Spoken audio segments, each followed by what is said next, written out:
இன்ப நாள் இது, இனிய நாள் இது. நட்பின் இலக்கணத்திற்கு அடையாளம் கமல் சாரும் ரஜினி சாரும். அவர்கள் இணைவது இந்த திரையுலகத்துக்கு ஒரு பெரிய வரப்பிரசாதம்.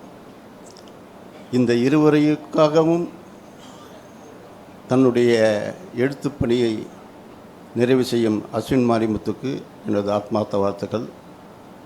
தம்பி மகேந்திரனை, என் தம்பி தான், அவனுக்கு இப்படிப்பட்ட ஒரு இடத்தை கொடுத்து அவனை உரிய படைப்பாக அவனை உருவாக்குவதற்கு கமல் சாருக்கு ஆத்மார்த்த நன்றி தெரிவித்துக் கொள்கின்றேன். இந்த படம் தர்மத்தின் அடையாளம் ரஜினி சார். ஆகவே அறுவை சிகிச்சையை வைத்துக்கொண்டு இப்படிப்பட்ட ஒரு கமர்ஷியல் ஸ்டில்லை உருவாக்கின தம்பி மாரிமுத்துக்கு இன்னும் என்னுடைய வாழ்த்துக்களையும் மகிழ்ச்சியும் தெரிவித்துக் கொள்கிறேன். இப்படம் அங்கிங்கெனாதபடி எங்கும் வெற்றி வெற்றி வெற்றி என்று 8 திக்கும் எதிரொலிக்க வாழ்த்தி நிறைவு செய்கிறேன். நன்றி, வணக்கம்.